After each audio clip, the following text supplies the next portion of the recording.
Buenas tardes. El día de hoy tenemos el gusto de presentarles los temas de trastornos del movimiento de la marcha, trastornos del sueño, alteraciones cognitivas, expuestos por el equipo 2, el cual está conformado por Grajeda Castillo Ana Elena y Hernández Castro Elizabeth, médicos residentes de tercer año de la especialidad de medicina familiar. Trastornos del movimiento y de la marcha. Los trastornos de la marcha y del movimiento están muy de la mano, muy relacionados con el síndrome de caídas, como ya lo mencionaron en las exposiciones anteriores. Para poder hablar de los trastornos de la marcha, debemos primero conocer cuáles son las características de la marcha normal. Para poder iniciar esta es necesario partir de una situación de estabilidad mecánica en bipedestación. En la marcha se encuentran implicados todo el sistema musculoesquelético y diversos reflejos posturales. Dentro de estas también existe la integración de estímulos aferentes visuales, vestibulares y propioceptivos. La mayoría son de carácter voluntario, sin embargo también existen ajustes de manera inconsciente. Los componentes básicos de la marcha son flexión de cadera, flexión de rodilla, interacción de rodilla y tobillo, rotación de la pelvis alrededor de un eje vertical y báscula lateral de la pelvis. En términos generales se puede dividir el mecanismo de la marcha en tres fases: despegue, avance y apoyo. En cuanto al despegue, mientras la rodilla se encuentra bloqueada en extensión, el soleo y los gemelos impulsan a la extremidad levantando el talón del suelo al mismo tiempo que la musculatura abductora y los cuádriceps del miembro contralateral evitan que bascule la pelvis manteniéndola fija. Cuanto al avance, con la extremidad contralateral soportando toda la carga, la de referencia se eleva y se desplaza hacia adelante. Para ello se flexionan progresivamente la cadera y la rodilla, mientras que el tobillo y el pie se van extendiendo paulatinamente para evitar el roce con el suelo. En cuanto al apoyo del suelo, se inicia con el talón e inmediatamente implica a la totalidad de la planta del pie, manteniendo la rodilla ligeramente flexionada. En este momento comienza la fase de despegue en la extremidad contralateral. Aquí les muestro una figura del ciclo de la marcha con lo que ya les describí. La deambulación pues nos permite realizar otras actividades e interactuar con el medio que nos rodea. Los adultos mayores son especialmente sensibles a disminuir su capacidad locomotora, iniciando de esta forma un progresivo deterioro del estado funcional, psíquico y social. A los 60 años, un 15% de los individuos presentan alteraciones de la marcha en un 15%. A los 70 años hay alteración del 35% y a los 85 años aumenta hasta el 50%. Las alteraciones de la capacidad de la marcha en los ancianos se pueden complicar con caídas y esto es predictor de deterioro funcional, aumentando la morbilidad y contribuyendo al ingreso de hospitalizaciones largas. Existen diversos factores que alteran el equilibrio, como enfermedades que comprometen el equilibrio a nivel central, alteraciones de la sensibilidad vestibular, pérdida de la sensibilidad auditiva, disminución de la sensibilidad propioceptiva, vibratoria y profundidad, alteraciones de la vía motoria aferente, alteraciones de los patrones de reclutamiento muscular y articulación del brazo, pérdida de la masa muscular, la fuerza o la resistencia, así como disminución de la flexibilidad del aparato locomotor y alteraciones en la alineación corporal o cambios posturales que pues ya por la edad ocurren. Existen otros efectos de la edad sobre la marcha, entre ellos pues ya la velocidad disminuye, hay también disminución de la longitud del pie, de la zancada y aumento en su anchura. También existe disminución de la longitud del paso, disminución de la cadencia, disminución del ángulo del pie con el suelo, prolongación de la fase bipodal, reducción de tiempo de balanceo con el tiempo de apoyo, aumento de la anchura del paso y la disminución de la altura, además de que también existe pérdida del balanceo de los brazos, reducción de las rotaciones de la pelvis o la cadera y menor rotación entre la cadera y la relación que existe entre la cadera y la rodilla al realizar la marcha. Para las etiologías de los trastornos de la marcha y del movimiento del adulto mayor tenemos varias causas. Una de ellas, y es la más importante que con más frecuencia se presenta, son las neurológicas. Esto pues pueden ser causadas por accidente cerebrovascular, demencias, Parkinson, algún hematoma subdural, hidrocefalia, parkinsonismos, atrofia cerebelosa, trastornos vestibulares, radiculopatías, polineuropatía, entre otras. Otra de las etiologías es la causa musculoesquelética. Esta puede ser por patología articular degenerativa o inflamatoria, sarcopenia, secuelas de algún traumatismo, alteraciones en los pies, lesiones de partes blandas de las extremidades inferiores. Dentro de estas tenemos a las tendinitis, a los esguinces, etc. Dentro de las cardiovasculares y respiratorias tenemos que pueden causarlas insuficiencia cardíaca, insuficiencia arterial o venosa. También puede ser producida por EPOC o por fibrosis pulmonar. Dentro de las metabólicas tenemos las causadas por diabetes mellitus, hipotiroidismo, insuficiencia renal, daño hepático crónico o déficit de vitamina B12. Existen también las psicológicas, estas pueden ser por depresión o un estrés postcaída. Dentro de las farmacológicas tenemos, como ya lo hemos mencionado durante todos los síndromes geriátricos, las causas pues son la ingesta de diversos medicamentos como son las benzodiazepinas, los neuroepilépticos, anticonvulsionantes y antidepresivos, entre otros. Estos son los medicamentos más frecuentes que se utilizan. Vamos a describir como les mencioné la teología, los tipos de marcha que incluyen en esas etiologías. Es importante mencionar que para problemas neurológicos, del 20 al 50% de los casos son las causas más comunes de caídas.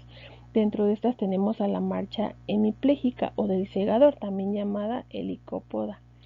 Está causada por una hemiplegia o paresia de la extremidad inferior como consecuencia de una lesión cerebral.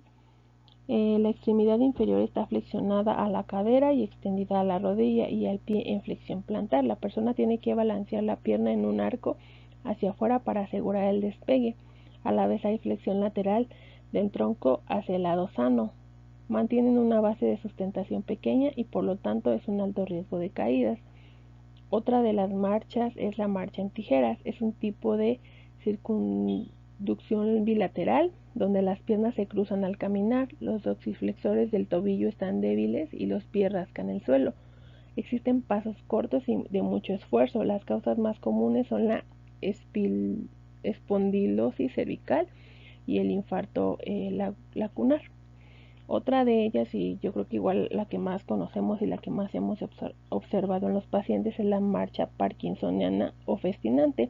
Esta es pues como les mencioné, la marcha típica de la enfermedad de Parkinson. Es bradicinética con pasos cortos y muy lentos y un mal despegamiento del suelo. La persona camina manteniendo la flexión de caderas, rodillas y codos, con inclinación del tronco hacia adelante y ausencia de oscilaciones de los brazos. Suele haber pérdida del equilibrio hacia adelante, puesto que en el cuerpo comienza a moverse antes de que se muevan los pies. Con la progresión del movimiento, los pasos se suelen hacer más rápidos y a veces tienen dificultades para parar, pudiendo perder el equilibrio con mucha facilidad. Existe otro tipo de marcha que es la danzante. Son movimientos de piernas y brazos sin compás. Esta es típica de la Corea. Otra de las marchas es la apráxica. Suele aparecer en alteraciones del lóbulo frontal. Se caracteriza por la base de sustentación ancha, postura ligeramente flexionada y pasos pequeños, vacilantes y arrastrados. Son enfermos que aunque se mueven bien, la iniciación de la marcha suele ser difícil, quedando pegados al suelo, pudiendo oscilar y caer al realizar el esfuerzo de levantar el pie. Después de unos pocos pasos, la marcha mejora, aunque en cualquier momento pueden parar bruscamente y tras unos segundos continuar caminando. Puede aparecer en personas con Alzheimer, demencia de origen vascular. Estas personas no pueden procesar los impulsos nerviosos para realizar actividades de forma correcta, incluso aunque la fuerza y la sensibilidad estén conservadas. La marcha atáxica, la taloneante, es típica en lesiones cordonales posteriores. Es de una base amplia y pisadas fuertes. Suele haber una pérdida del sentido de la posición, por lo que estas personas no saben dónde están sus pies y los lanzan hacia adelante y al exterior. Los talones tocan primero el suelo y se oye la patada. Miran continuamente la posición de sus piernas, suele tener un romper positivo y problemas del equilibrio, tambaleándose de lado a lado. En las personas ancianas suele aparecer en déficit importantes de B12, degeneración espinocerebelar y espondilosis cervical. Continuando con la etiología neurológica, existe la marcha atáxica cerebelar. Esta se caracteriza por tener una base ancha, con pasos pequeños, irregulares e inseguros. Se acompaña de titubeos y tambaleos de un lado hacia adelante o hacia atrás. Suele aparecer en personas con alcoholismo crónico, atrofia espinocerebelar, parálisis supranuclear progresiva, pero también en hipotiroidismo y toxicidad por algunos hipnóticos y sedantes. Otra de las marchas es la marcha vestibular en estrella o brújula. Los pacientes que presentan esta alteración de la marcha, cuando se les pide que caminen unos pasos hacia adelante y los mismos hacia atrás, van produciendo una desviación angular que será izquierda o derecha dependiendo de la localización de la lesión. Esta aparece en problemas de laberinto. Otra de las marchas es la marcha en estepeaje o equina. Aquí la persona levanta los pies del suelo exageradamente para no rozarlo con las puntas. Suelen formar un ángulo recto con el muslo y la pierna, con el pie péndulo y los dedos dirigidos hacia abajo. Suele aparecer en lesiones de asta anterior y polineuritis como diabetes, déficit de B12 y alcoholismo. Hay otras que son las marchas anormales asociadas con déficit multisensoriales. Estas en las personas suelen tener alteraciones visuales y propioceptivas, por lo que deben confiar únicamente en el sistema vestibular para conocer la posición de sus pies. Son corrientes las quejas de las discinesias, inestabilidad y mareo al caminar o dar la vuelta. Es frecuente que usen bastones o que toquen las paredes al caminar. También se puede observar en diabéticos. La marcha prudente es típica de la persona anciana con miedo a caer. Ellos adoptan una postura de flexión hacia adelante y piernas algo flexionadas para mantener el centro de la gravedad baja. Marchan a pasos cortos con los pies separados y vuelta en bloque. Puede ser la marcha que con más frecuencia se sigue a una caída. En cuanto a los problemas circulatorios, incluye la marcha claudicante. Tras un número mayor o menor de pasos, el paciente presenta adormecimiento, hormigueos, calambres o dolor que le obligan a detenerse durante un tiempo antes de volver a iniciar la marcha. Para los problemas musculoesqueléticos tenemos que, pues además de los problemas generados por la inmovilidad y el desuso, hay muchas patologías que producen debilidad muscular y alteración de la marcha. Entre ellos hipo o hipertiroidismo, polimialgia reumática, polimiositis, osteomalacia y neuropatías. También el uso prolongado de medicamentos como diuréticos y corticosteroides. Dentro de estas pues incluye cualquier pérdida de fuerza muscular proximal, conduce a marchas inestables y patosas. Aquí dentro de esto se incluye la marcha de pingüino. Esta también es muy común que la veamos. Esta se caracteriza por la inclinación del tronco por fuera del pie, que se eleva por la debilidad del glúteo medio e incapacidad para estabilizar el peso de la cadera. Ellos tendrán problemas para levantarse de sitios bajos y subir escaleras. Otra de ellas es la marcha antiálgica. En problemas artríticos con entumecimiento y dolor, el pie se coloca plano sobre el suelo para reducir el choque del impacto. Se evita la fase de despegue para disminuir la transmisión de fuerza a través de la cadera alterada. Suele haber disminución en la fase estática de la pierna afectada y disminución de la fase de oscilación de la otra, por lo que la longitud del paso es más corta en el lado bueno y no hay disminución de la velocidad de la marcha. Dentro de esto, pues también puede ser problemas relacionados con los pies como callos, deformidades y también problemas en las uñas que pues pueden contribuir a la marcha y el equilibrio. Otra alteración de etiología musculoesquelético son las dismetrías. Son producidas como consecuencia de la artrosis de cadera o intervenciones quirúrgicas de fractura en la misma localización.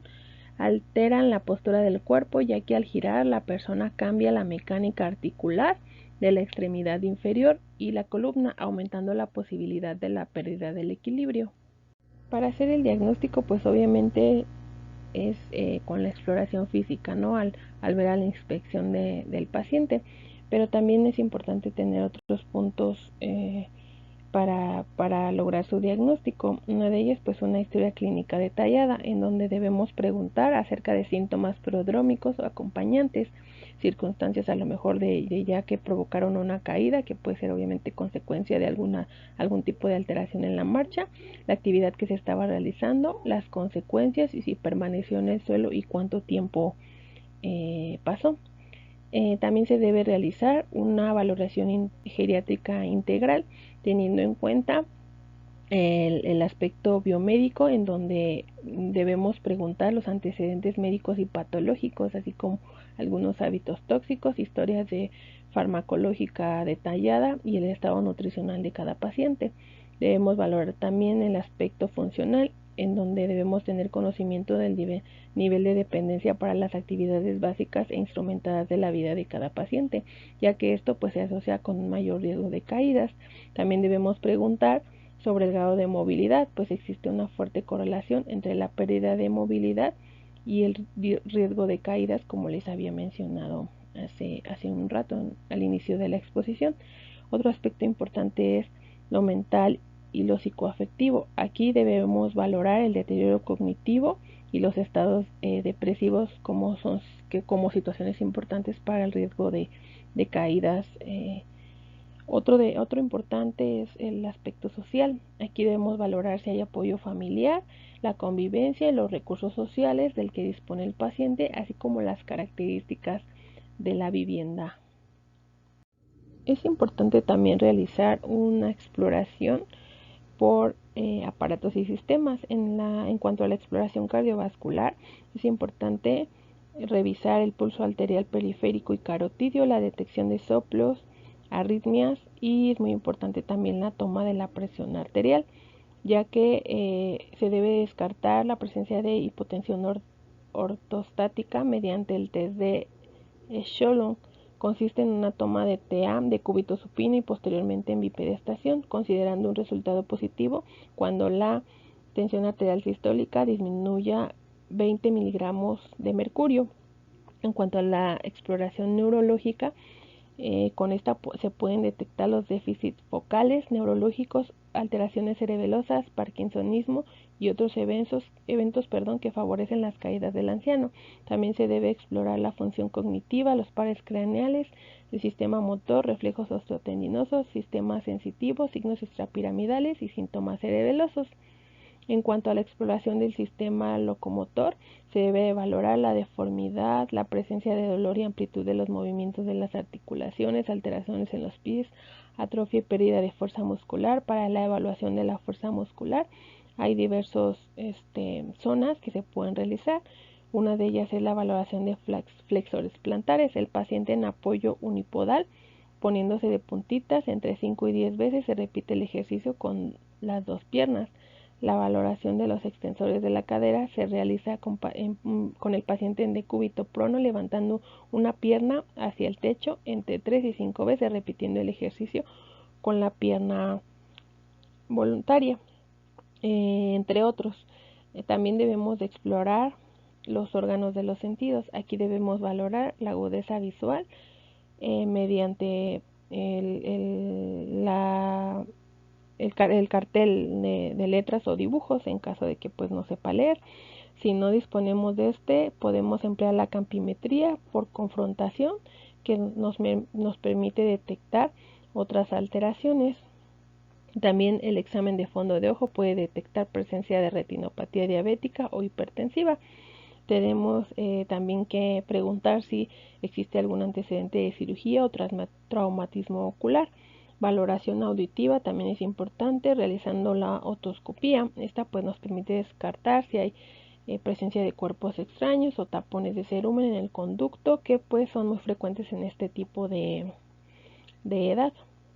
En cuanto a los trastornos del equilibrio, pues debemos evaluar la marcha, como les dije, para pues poder conocer el mecanismo por el que se está produciendo y la entidad responsable que lo está provocando. Todo esto pues encaminado para poder dar un tratamiento importante y adecuado para cada paciente. También la presencia del control postural y los sistemas propioceptivo y vestibulares se evalúan mediante otros test que más adelante les voy a explicar. Existe una escala para evaluar la marcha y el equilibrio. Esta recibe el nombre de escala de evaluación de la movilidad orientada por el desempeño, POMA por sus siglas en inglés, o también llamada escala de Tinetti, ya que fue desarrollada en 1986 por Mari Tinetti para el estudio de la marcha y del equilibrio en adultos mayores. Esta evalúa pues en dos partes, el equilibrio y la marcha. Esta que pueden observar evalúa el equilibrio. Hay diversas tareas que se le piden realizar a los pacientes, como es el equilibrio sentado en una silla. Aquí nos marcan dos puntajes de 0 a 1, en donde refiere que si se desliza o se inclina, el puntaje es de 0. Si está sentado y firme y seguro, el puntaje es de 1. Y así va evaluando como levantarse de la silla, intentos para levantarse de la silla, el equilibrio después de levantarse, en los primeros 5 segundos, el equilibrio en bipedestación, la presión del esternón, los ojos cerrados en bipedestación, la vuelta de 360 grados y volverse a sentar en la silla. Esto nos da un puntaje, el cual se coloca al final de la tablita. En esta diapositiva podemos observar la evaluación de la marcha. Esta se va a determinar mediante el inicio de la marcha, el inicio normal sin dudar, la simetría del paso, la continuidad del paso, el camino, el torso y la base de sustentación. Este igual se le otorga un puntaje de 0 hasta 2 dependiendo de cómo lo realiza el paciente. Igual se suma el puntaje a el total de esta evaluación de la marcha y se suma al puntaje que se obtuvo en el equilibrio. Y aquí nos dan una calificación cuantitativa. Se refieren que el mayor puntaje total posible es del 28 y se categoriza el riesgo de caídas. Dentro de un puntaje normal es de 24 a 28 puntos, un riesgo de caída moderado de 19 a 23 puntos y un riesgo de caídas alto menor o igual a 18 puntos. Hay otras evaluaciones que se deben realizar a estos pacientes. Una de ellas es cronometrado listo en español. Esta se mide en segundos el tiempo en el que el paciente tarda en levantarse de una silla con brazos, caminar 3 metros y volver a la silla. La mayoría de las personas lo hacen en menos de 10 segundos, entre 10 y 20 segundos.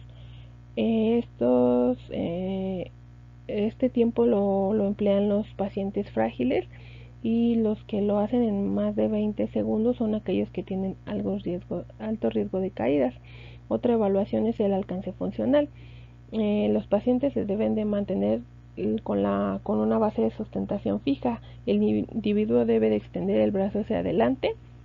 Se mide la distancia alcanzada. Si esta es menor a 10 centímetros se le considera muy frágil y con riesgo aumentado de caídas. Esta prueba se ha validado como factor predictivo de caídas de repetición y se utiliza para pacientes con dependencia funcional severa que no pueden realizar otras evaluaciones.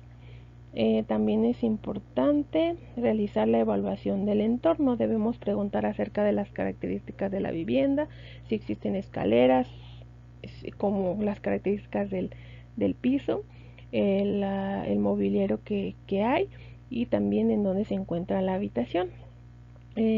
También se puede realizar el test de Romberg, que pues ya sabemos que este se caracteriza por manteniendo los pies juntos del paciente y se le pide que cierre los ojos 10 segundos, se le pide que alce las manos a nivel de los hombros. La mayoría de los pacientes con problemas en la alteración de la marcha, al cerrar los ojos pierde el equilibrio. También para realizar pruebas complementarias, pues no existe un protocolo en general de las pruebas diagnósticas para este tipo de pacientes. Simplemente se debe de individualizar cada caso en función de la evaluación clínica y la exploración física que se haya realizado anteriormente. Trastornos del sueño. Los trastornos del sueño van a ser la serie de alteraciones relacionadas con el proceso de dormir. Este se va a presentar en etapas como lo es el inicio, mantenimiento, durante el proceso de sueño-vigilia. El sueño no solo va a ser un fenómeno normal, sino que también va a ser considerado un proceso fisiológico vital de importancia para la salud de los seres humanos. Se dice que durante el sueño el ser humano va a producir los siguientes hechos. 1. Disminución de la conciencia y reactividad de los estímulos externos. 2. Un proceso fácilmente reversible, lo cual se va a diferenciar de los otros estados patológicos como el estupor o el coma. Además, en el tercer punto se asocia la inmovilidad y relajación muscular. En el cuarto suele presentarse con una periodicidad circadiana diaria. Y el quinto, durante el sueño los individuos van a adquirir una postura estereotipada. El sexto punto va a ser caracterizado por la ausencia del sueño o privación, el cual induce distintas alteraciones conductuales y fisiológicas. Además, esta va a generar una deuda acumulativa de sueño que no se va a recuperar. Entre las principales funciones del sueño podemos mencionar que éste tiene el restablecimiento y conservación de la energía, la eliminación de radicales libres acumulados durante el día, la regulación y restauración de la actividad eléctrica cortical, la regulación térmica, la regulación metabólica y endocrina, la homeostasis sináptica, activación inmunológica y consolidación de la memoria, entre otras. Varias actividades vitales van a ocurrir durante el sueño. Estas ayudan a las personas a mantener el buen estado de salud y van a permitir que el organismo funcione de manera óptima. Es importante mencionar que no dormir lo suficiente puede ser perjudicial, en este caso asociado a los niños, jóvenes y personas en edad adulta, ya que altera principalmente el aprendizaje, produce problemas serios para rendimiento académico. En los adultos en edad laboral puede tener asociación con accidentes. En los ancianos pueden tener un menor rendimiento cognitivo. Los trastornos del sueño además son importantes ya que dentro de esto se van a ver alteradas funciones cognitivas y procesos de aprendizaje relacionados con el rendimiento de este. El sueño va a tener una compleja relación entre el deterioro cognitivo y su trastorno. Para entender las patologías asociadas al sueño, tenemos que comprender la fisiopatología. Vamos a tener que el sueño tiene ciertas características que van desde la disminución de la conciencia y la disminución a la reacción a ciertos estímulos, hasta la inmovilidad y la relajación funcional, que con periodicidad diaria y una postura estereotipada, así como la ausencia que producen importantes alteraciones conductuales y fisiológicas, se pueden generar las alteraciones de esta patología.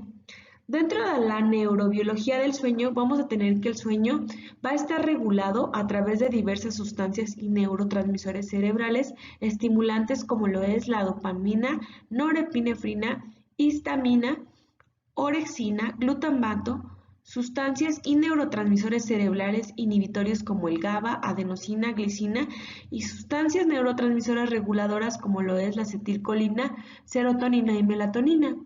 La dopamina aquí va a jugar un rol importante en el mantenimiento de la vigilia, mientras que la histamina va a ser un neurotransmisor excitatorio que se va a generar en áreas como el hipotálamo posterior, en especial en el núcleo tuberomamilar.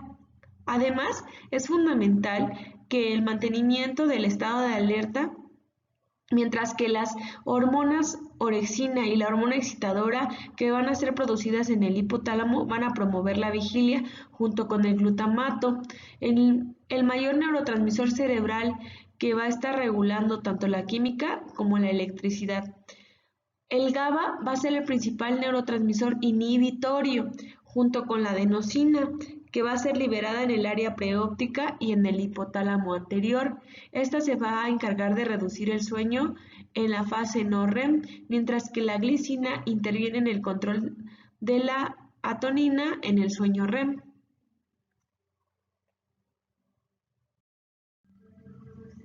El sistema regulador del sueño está conformado por varios neurotransmisores, principalmente la acetilcolina, que se encuentra en grandes cantidades de concentraciones en la formación reticular activadora ascendente, la cual va a estar encargada de regular el sueño REM, mientras que la serotonina, que va a ser un inhibidor del sueño REM, también va a participar en la regulación de melatonina, ya que esta va a ser secretada en la glándula pineal y se va a liberar en respuesta a la disminución de la luz ambiental, regulándola como ciclo sueño-vigilia, produciendo somnolencia para iniciar el sueño principalmente. Además, se considera que el sueño tiene relación con el ciclo día-noche, lo que en los seres humanos se ha denominado ciclo circadiano, a través del empleo de la luz natural del sol para que el humano desarrolle sus actividades de vida diaria, y la oscuridad y la noche para descansar, la cual constará de una duración de 24 horas aproximadamente, lo cual está encargado de regular nuestro reloj interno. Para poder estudiar las patologías del sueño, es importante conocer algunos procedimientos diagnósticos, como lo es el denominado polisomnografía, que va a ser el estudio del sueño en el que una persona pasa toda la noche en un ambiente diseñado especialmente para, en este caso, dormir.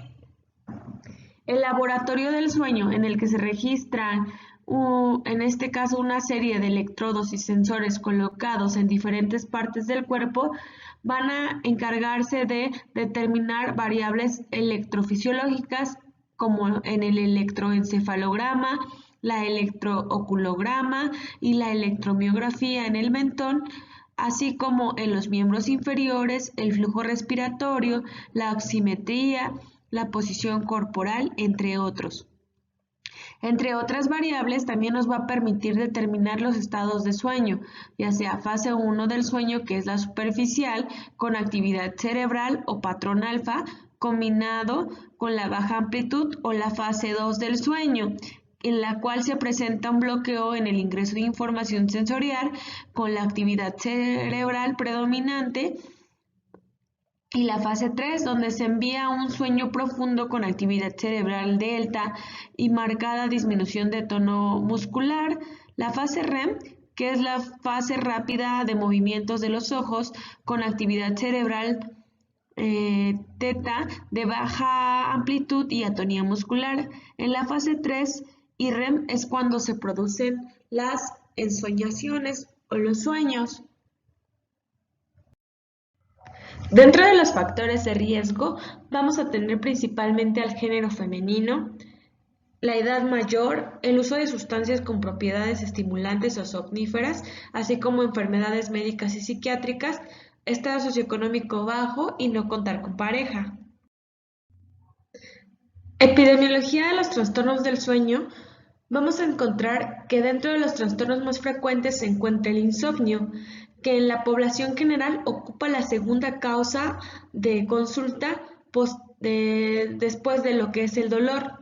Se dice que el 30% de la población presenta este trastorno a lo largo de su vida y que más de la mitad no solicitan tratamiento.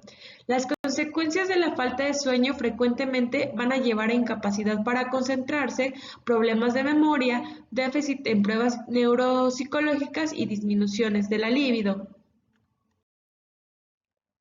Varios estudios han encontrado que más del 50% de los adultos mayores presentan síntomas de insomnio y que del 10 al 15% de los adultos tienen insomnio suficientemente severo como para causar alteraciones en su vida diaria. Además, del 25 al 35% de la población puede cursar con insomnio, ocasionando transitoriamente alteraciones del sueño. Estos porcentajes son elevados teniendo en cuenta que la depresión es un trastorno muy frecuente en psiquiatría y que tiene una prevalencia de 17%, asociado frecuentemente a alteraciones del sueño. De acuerdo con la Clasificación Internacional de los Trastornos del Sueño, la prevalencia de diferentes tipos de insomnio en la población general es variable, pues se reporta que un 15 a un 20% presentan insomnio agudo, siendo el más frecuente en mujeres y adultos mayores. El insomnio psicofisiológico, que se presenta de 1 a 2%, en predominio de mujeres y población adulta joven, así como adolescentes. El insomnio paradójico, que constituye el 5% de los casos, con predominio en el sexo femenino, el insomnio idiopático, que tiene una prevalencia de 0.7% y frecuentemente se presenta en adolescentes y adultos jóvenes, el insomnio debido a trastornos mentales, que es aproximadamente un 3% de este, mientras que el insomnio debido a una inadecuada higiene del sueño se presenta del 1 al 2%, principalmente en adolescentes, adultos jóvenes. El insomnio debido a fármacos afecta de un 0.2% a la población, mientras que el insomnio debido a problemas médicos afecta un 0.5%. La probabilidad de tener insomnio crónico es menor de 10% en los adultos y el 57% de los adultos mayores no institucionalizados han reportado casos de insomnio. La prevalencia reportada en los estudios del sueño van a ser las siguientes. La hiperosmia primaria o idiopática se presenta de un 5 a un 10%. Los pacientes que acuden a consulta del sueño que presentan narcolepsia se presentan de un 0.03% a un 0.16%. Y la incidencia de los pacientes de 14 años que presentan sonambulismo se puede presentar en un 17%. En menores se llega a presentar en un 4% y en adultos se puede presentar de 1.6 a un 5%. En niños se llega a presentar menos del 1%. Los trastornos del sueño cursan con un cuadro heterogéneo, principalmente caracterizado por dificultad para dormir desde el inicio, así como continuidad y alteraciones durante esta. Lo anterior con repercusiones diurnas en la funcionalidad. Además, los trastornos del sueño constituyen un diagnóstico primario por sí mismos o bien algún componente de otra enfermedad asociada a esta, como las enfermedades psiquiátricas, por lo que es importante que el diagnóstico y cuidados y tratamientos sean específicos en este. El diagnóstico del sueño debe sustentarse en una historia clínica completa que incluya hábitos del sueño, apoyándonos del régimen del sueño realizado por el paciente o el informante, ya sea pareja o la familia. Se sugiere además que en los pasos de procedimiento de diagnóstico sea un registro diario del sueño con valoración basal del problema, así como realización de tratamientos empleados, registros de trastornos de calidad de vida del paciente y debemos de considerar a la depresión como un trastorno psiquiátrico que sea un factor desencadenante de este. Considerar además la realización de registro polisomnográfico en pacientes con tratamiento no exitoso y alteraciones de conducta cuando el sueño sea el diagnóstico inicial incierto con trastornos relacionados con la respiración o movimientos periódicos de las piernas.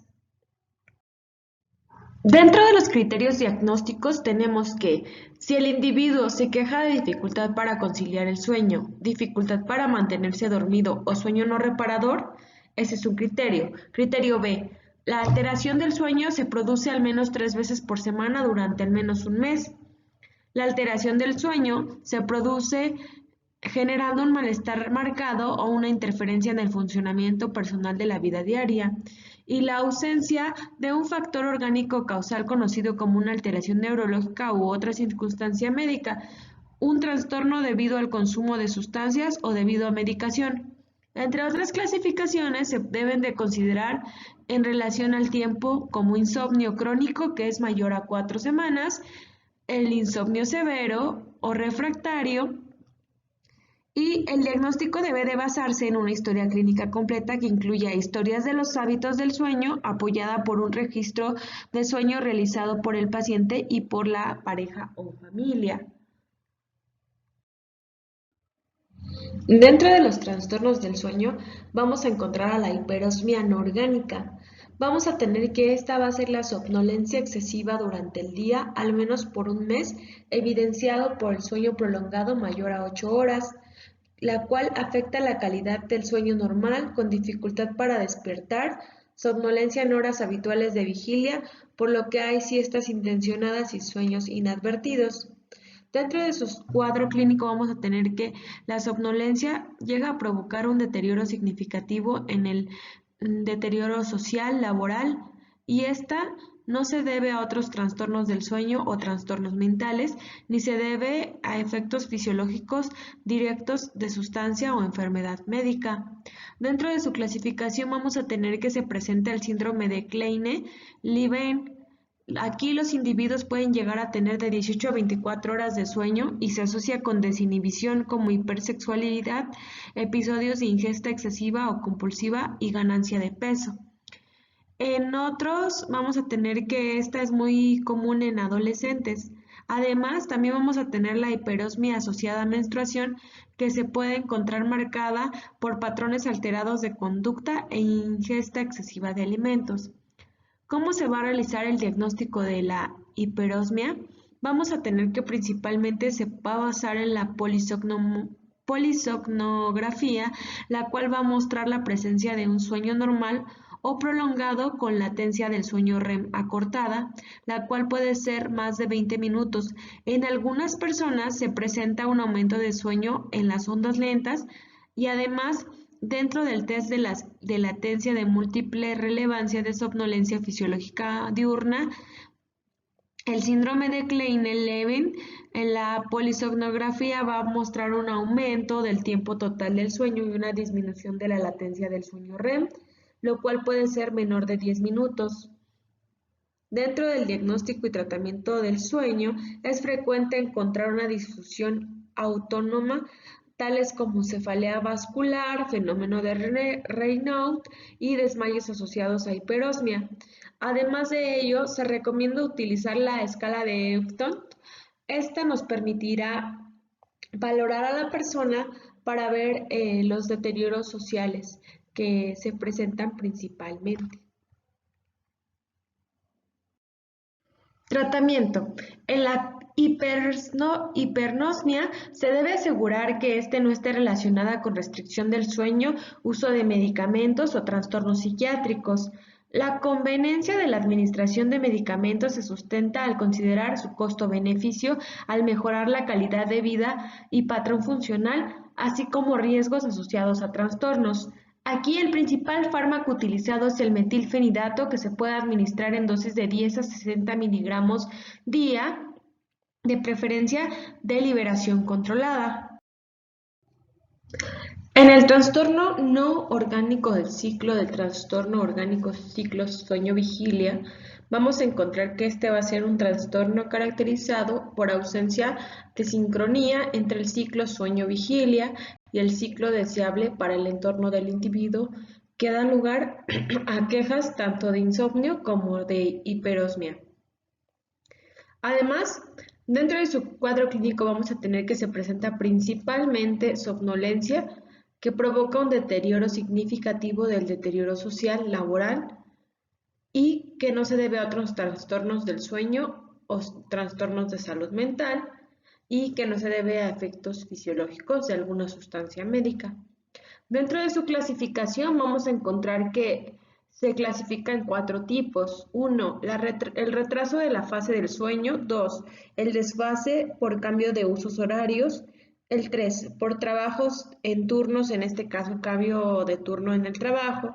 Y el 4, que es el no especificado, que es en aquel en el que se adelanta la fase del sueño, patrón, sueño vigilia irregular o que hay ritmos distintos de 24 horas.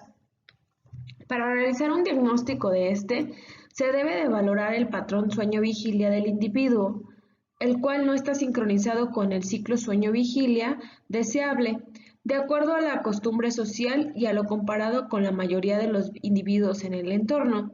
Como resultado de esta alteración, el ciclo sueño-vigilia en el individuo se va a padecer insomnio durante el periodo en los que ellos o otras personas duermen, e hiperosmia durante el periodo en que las demás personas están despiertas, con frecuencia casi diaria durante menos de un mes, en forma recurrente durante periodos pequeños de tiempo.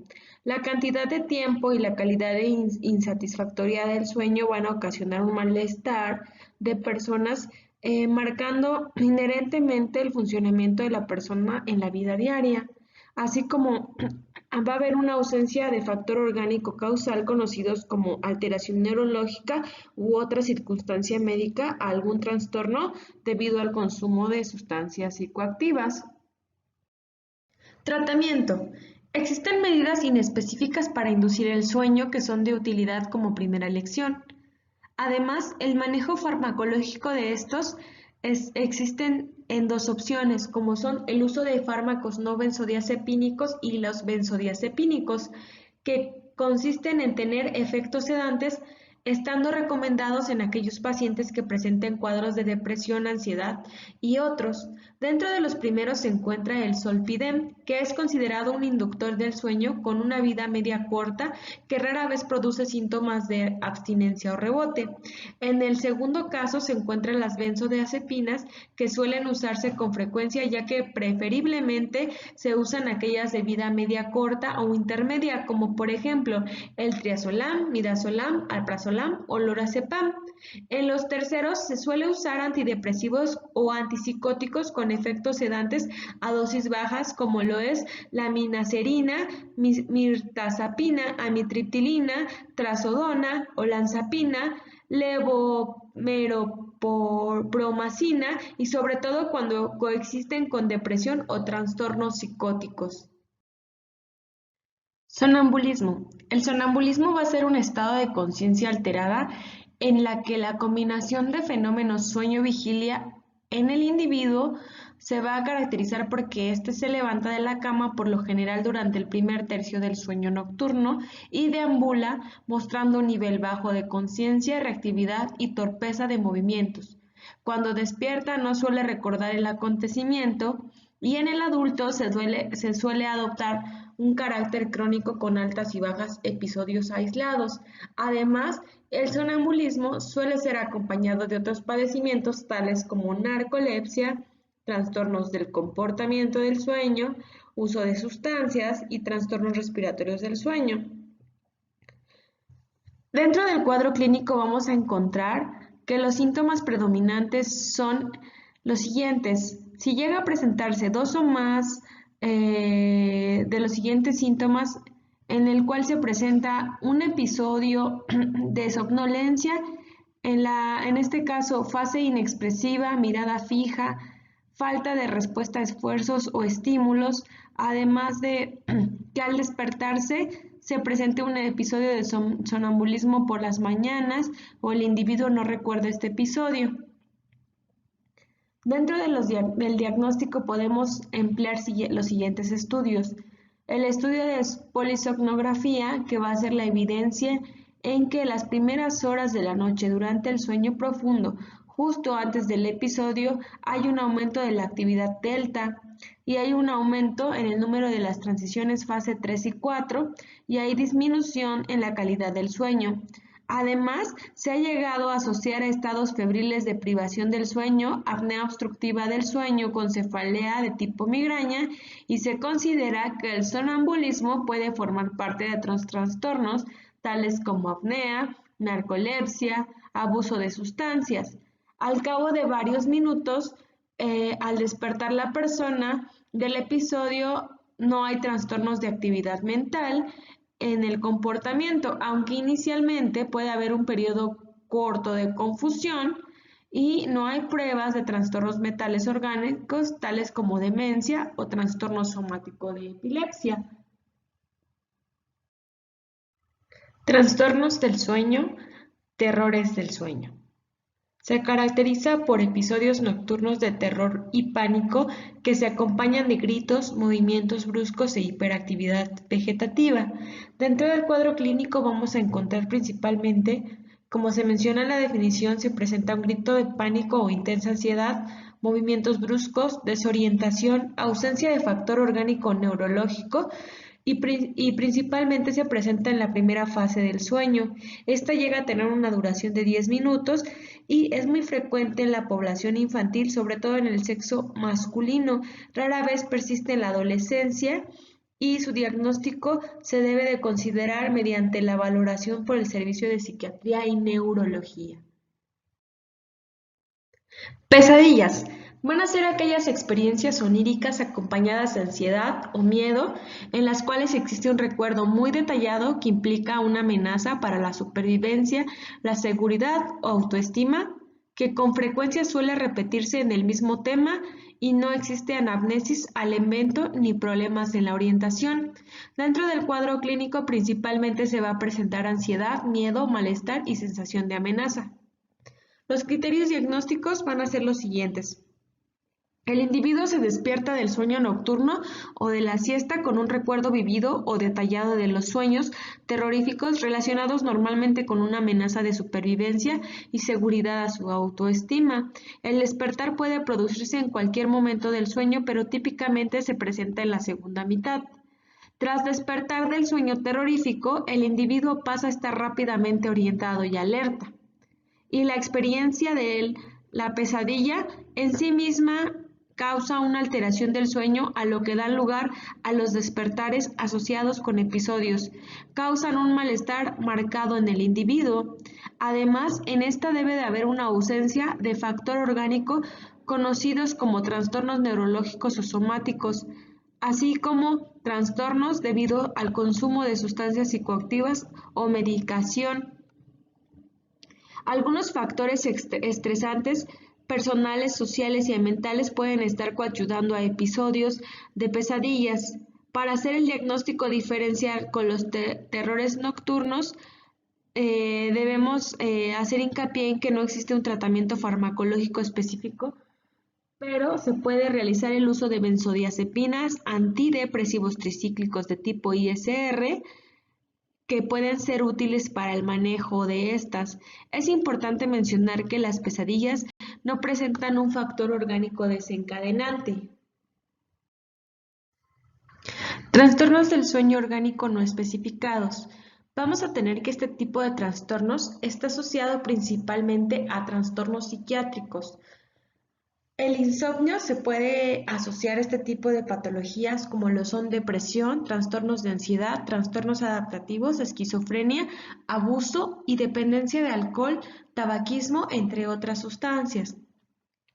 Vamos a tener que el insomnio, hiperinsomnio, parasomnias pueden estar presentes en diversas condiciones médicas, como lo es hipertiroidismo, enfermedades neurodegenerativas, epilepsia, cefalea, trastornos del ritmo circadiano, isquemia cardíaca nocturna, insuficiencia cardíaca congestiva, valvulopatías, variaciones de la presión arterial, enfermedad pulmonar obstructiva crónica, asma, las cuales están relacionadas al sueño. Además, se puede encontrar también enfermedad por reflujo gastroesofágico que está relacionado al sueño y enfermedad ulcerosa péptica que se acompaña con dolor, efectos colaterales por el uso o retirada de medicamentos y sustancias psicoactivas. El tratamiento de los trastornos de base se debe de preferir aquellos con efectos sedantes, así como valorar el uso de hipnóticos e inductores del sueño cuando estén indicados. Es importante que esta valoración se haga previamente por los médicos especialistas y que también se haga una valoración por el servicio de psiquiatría. La narcolepsia va a ser el trastorno de etiología desconocida que se caracteriza por la somnolencia excesiva típicamente asociada a cataplegia y otros fenómenos del sueño REM, como parálisis del sueño, alucinaciones, hipagnosias, hipapocmicas, y los ataques de sueño deben ocurrir diariamente al menos por 3 meses. Son desencadenantes por emociones intensas, sin embargo, no es necesario que haya la presencia de cataplegia. Dentro de los síntomas vamos a encontrar que se asocia al uso de sustancias u de otra enfermedad médica, y la clasificación de enfermedades neurológicas la incluyen en el apartado de diagnósticos diferenciales. Aquí los individuos deben demostrar que el ciclo circadiano regular y una cantidad adecuada del sueño nocturno. Además, se manifiesta la somnolencia durante episodios de cataplegia y el paciente puede desplomarse en la misma silla o no mostrar una conversación con susurros o caída de párpados. La narcolepsia se debe sospechar en todos los individuos que presenten síntomas de somnolencia excesiva diurna. Para ello, hay escalas de aplicación como la de Epton que hacen diagnóstico diferencial determinado en la presencia de usos de sustancias y enfermedades médicas psiquiátricas. Las escalas autoaplicables como la de Epton pueden diferenciar entre narcolepsia e hiperesnosmia primaria. Además de esto, se considera que la somnolencia diurna tiene un impacto severo en el patrón de funcionamiento del individuo y la sociedad, así como un impacto en su función laboral. La carencia de atención resulta de un daño mismo y se puede identificar y tratar a los pacientes con narcolepsia, los cuales tienen efecto en su calidad de vida en el ámbito social, laboral y cursan con peligros de integridad a terceros secundarios a este padecimiento. Para el manejo de los trastornos de sueño es fundamental el manejo clínico, aunque en situaciones especiales se puede apoyar de valoraciones de registros polisomnográficos electrofisiológicos realizadas en laboratorios del sueño. Alteraciones cognitivas. El deterioro cognitivo es un síndrome clínico caracterizado por la pérdida o el deterioro de las funciones mentales en distintos dominios conductuales y neuropsicológicos, tales como la memoria, orientación, cálculo, comprensión, juicio, lenguaje, reconocimiento visual, conductual y personalidad. Visto como un síndrome geriátrico, es una alteración de cualquier dimensión de las funciones mentales superiores, de las cuales se queja el paciente, pero se puede o no corroborar por pruebas neuropsicológicas y que generalmente es multifactorial, tales como depresión, déficit auditivo y visual, hipotiroidismo, efectos adversos en la medicación, entre otros que dan lugar a una sola manifestación. Este síndrome amerita una evaluación integral para determinar al paciente si cursa con demencia o algún otro tipo de problema. Dentro de los cambios asociados al envejecimiento cerebral, se dice que el envejecimiento normal después de los 60 años se pueden observar las siguientes. Hay una pérdida neuronal progresiva, principalmente de la sustancia blanca. La atrofia cerebral es evidente en un ensanchamiento ventricular del volumen cerebral y tiene una disminución progresiva. Hay disminución en la conectividad a nivel del hipocampo y la región temporoparietal que condicionan un defecto en el procesamiento de nueva información. Los neurotransmisores se encuentran disminuidos, principalmente la acetilcolina, y que en particular junto con el sistema límbico para los procesamientos de aprendizaje se vuelven más lentos. Los cambios vasculares se asocian a una edad, se caracterizan por la formación de ateromas pequeños, engrosamientos y reemplazo de tejido muscular por tejido fibroso, haciendo que los vasos sean más gruesos y rígidos, provocando aterosclerosis. Además, otro factor importante es la hipertensión arterial y la diabetes, que van a favorecer a cambios ateroscleróticos y alinos principalmente a nivel de sustancia blanca cerebral, conocida como leucoariosis. La presencia de placas blancas neuríticas o lesiones neurofibrales, placas seniles y la acumulación de B-amiloide y lipofuscina a nivel cortical y subcortical se acumulan de manera habitual en el curso del envejecimiento. Sin embargo, esta presencia excesiva se asocia a deterioro cognitivo. Existen diversos factores de riesgo para demencia y deterioro cognitivo. Los factores de riesgo para demencia en general se caen dentro de 3 categorías: envejecimiento, genética y ambientales. Dentro de estas se incluye a edad avanzada, antecedentes familiares de demencia o trauma craneoencefálico con pérdida de conciencia y alteraciones de los vasos sanguíneos, así como asociación a hipertensión, hipercolesterolemia, diabetes mellitus y otros factores metabólicos, como son esquizofrenia, infecciones del sistema nervioso enfocados a meningitis, encefalitis, sífilis y VIH, abuso de alcohol y otras sustancias. El delirium posoperatorio durante hospitalización o evento vascular cerebral, así como cardiopatía isquémica y arteriosclerosis, son algunos tipos de enfermedades asociadas. Además, la enfermedad de Parkinson, ante la presencia de factores de riesgo cardiovascular previamente comentados, se consideran de alto riesgo para el deterioro cognitivo de origen vascular. El diagnóstico clínico debe realizarse mediante la evaluación clínica de primer nivel de atención. Esta debe de ser práctica y debe de ser dirigida, eficiente, con la finalidad de interpretar el contexto de las enfermedades concomitantes y otros factores contribuyentes. Esta se realiza de acuerdo con el apoyo del paciente y el familiar que se quejan de problemas de memoria. Sin embargo, esta evaluación se debe realizar en los adultos mayores en el primer nivel de atención rutinariamente, una vez al año al menos. Debe buscarse deterioro cognitivo a través de la prueba de tamizaje del reloj. La evaluación médica generalmente para descubrir trastornos sistémicos se asocia a delirium o factores de riesgo de demencia vascular o enfermedad de Alzheimer. Además, los fármacos enfocados en polifarmacia que usen como psicotróficos también pueden estar asociados. Cuando sea posible, se deberá tener una entrevista con la familia para conocer la pérdida de actividades de vida diaria, memoria, conducta, cronología de los síntomas de cualquier desviación de la normalidad. Es importante mencionar que el deterioro cognitivo leve se considerará un síndrome clínico que consiste en la disminución de la memoria y las funciones cognitivas. El deterioro cognitivo y su importancia en fase de transición es importante ya que anualmente se presenta un 7% de estos. Dentro del deterioro cognitivo leve se clasifica la presencia de alteraciones de memoria acompañados de dominios cognitivos alterados.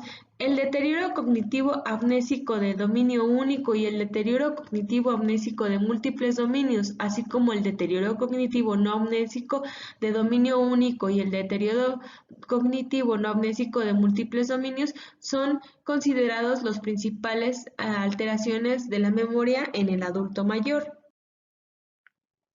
¿Cuáles van a ser las pruebas diagnósticas principales para valorar las funciones superiores del anciano? Pues estas pueden verse afectadas en el envejecimiento, así como el déficit cognitivo que puede evolucionar a demencia. Para ello se recomienda realizar pruebas de escrutinio como lo son el examen mínimo de estado mental, Mini-Mental, que se puede utilizar como prueba inicial. Su aplicación lleva menos de 10 minutos, se identifica de forma temprana trastornos de memoria y deterioro cognitivo. Este puede ser utilizado por médicos generales y neuropsicólogos en un 86%. El resultado del Mini-Mental deberá ser considerado con 5 a 8 años de escolaridad, de 22 puntos para los que tienen de 0 a 4 años de escolaridad. Para que el Mini-Mental tenga una adecuada confiabilidad, es necesario que el paciente que esté cursando con delirio o alteraciones metabólicas no deba alterar su estado de alerta o percepción sensorial.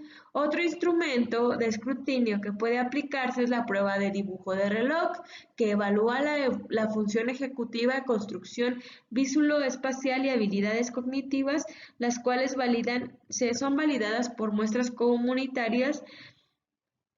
Tiene una especificidad del 60% y una sensibilidad de un 80%. El diagnóstico diferencial se debe realizar con demencia, ya que es un diagnóstico que se efectúa por exclusión. La enfermedad de Alzheimer y la demencia vascular son la causa más frecuente con la que se debe de efectuar el diagnóstico diferencial. Sin embargo, se llegan a presentar otras causas cuya etiología se establece por pronósticos diferentes, como lo es la deficiencia de vitamina B12, hipotiroidismo y demencia reversible, así como la depresión y la pseudodemencia depresiva que tiene un inicio breve en semanas. Es importante mencionar que la pseudodemencia depresiva suele responder a tratamiento en corto plazo. Los inhibidores de colinesterasa como galatamina, ribastigmina y donepezilo mejoran la función cognitiva y la función en la actividad de vida diaria, mejorando los síntomas neuropsiquiátricos en pacientes que presentan demencia de tipo Alzheimer leve o moderada. Es importante mencionar que estas no previenen la progresión y deterioro cognitivo, y estas deberán de suspenderse cuando los grados de deterioro cognitivo sean graves. El control óptimo de la presión arterial en personas hipertensas es recomendable debido al beneficio en la reducción de mortalidad en eventos cerebrovasculares y la prevención secundaria de eventos cerebrovasculares recurrentes con deterioro cognitivo debe ser realizada con fármacos antihipertensivos, estatinas y antiagregantes plaquetarios, mientras que la eficacia de la aspirina en la prevención secundaria del EBC está establecida, ya que evalúa la eficacia de antiagregantes plaquetarios. Otro tratamiento que en algunas ocasiones no se llega a recomendar es la administración de suplementos como ginkgo biloba, ni vitamina B1, B6, B12, ácido fólico o ácidos grasos, ya que no tienen la intención de prevenir o mejorar el deterioro cognitivo. Tampoco se recomienda usar piracetam, pentoxifilina, citicolina, estrógenos utilizados en el tratamiento de comorbilidades de depresión. Se sugiere utilizar inhibidores selectivos de la recaptura de ISR, benzodiazepinas no son recomendadas, y los antipsicóticos buscan mejorar síntomas conductuales en casos de demencia, psicosis y agresión, y pueden ser usados con precaución y previa valoración del especialista. Los criterios de referencia se consideran realizando un examen mini-mental. Si se obtiene una puntuación mayor a 24 puntos, se considera que es normal o sin deterioro cognitivo. Si se obtiene un puntaje de 18 a 23, es un deterioro cognitivo leve, y de 0 a 17 es un deterioro cognitivo severo. Este es útil para sospechar, pero no para hacer diagnóstico definitivo, ya que los deterioros cognitivos leves o moderados son indicativos de ampliar una evaluación diagnóstica neurológica con ayuda del geriatra mediante los siguientes criterios: edad mayor a 70 años, comorbilidades, más de 3 patologías, síndromes geriátricos como polifarmacia, incontinencia, síndromes geriátricos como afecciones urinarias, deterioros como depresión, entre otros. Deterioros cognitivos o deliriums deben de reunir 1 o 3 criterios. Ante la sospecha de alteraciones estructurales como la causa de demencia en pacientes, deben ser enviadas a segundo nivel para su evaluación. ¿Cómo se va a realizar el diagnóstico de deterioro cognitivo? Bueno, para esto tenemos que valorar los siguientes. Si estamos sospechando de deterioro cognitivo, debemos de valorar que haya cambios fisiológicos asociados a envejecimiento, como lo son deterioro de la memoria, afasia, apraxia, agnosia, alteraciones de la función. Si al aplicar pruebas de detección de deterioro cognitivo, como lo es el examen mini-mental, y se obtiene un puntaje menor de 24 puntos, se tiene que realizar una valoración de 6 a 12 meses. Si no se obtiene ese puntaje, se descarta el deterioro cognitivo. Pero si se llega a obtener ese puntaje, se puede también realizar la prueba del dibujo del reloj. Es importante mencionar que si se tienen pruebas negativas, se tienen que descartar causas reversibles como uso de fármacos, delirium, depresión, hipotiroidismo, deficiencia de B12 y neoplasias cerebrales. Aquellos que presenten deterioro cognitivo deben de realizarse igual pruebas de laboratorio como perfil tiroideo, biometría hemática, función hepática, y determinar el deterioro cognitivo principalmente. Si este es leve, en este caso se debe de valorar Y si es demencia, pues pasar al paso 3, el uso de benzodiazepinas, neurolépticos, antidepresivos, antihistamínicos deben de ser previamente vigilados. En el deterioro cognitivo, en el algoritmo 1, que sería deterioro cognitivo leve, si hay una alteración de la memoria, se debe descartar un deterioro cognitivo amnésico. Si existe alteraciones de la memoria, se debe de enviar a una evaluación por neurología y geriatría, siempre y cuando valorando los dominios cognitivos como memoria, lenguaje, habla, orientación, afección y función ejecutiva. Si es un deterioro cognitivo no amnésico, se deben de valorar alteraciones cognitivas.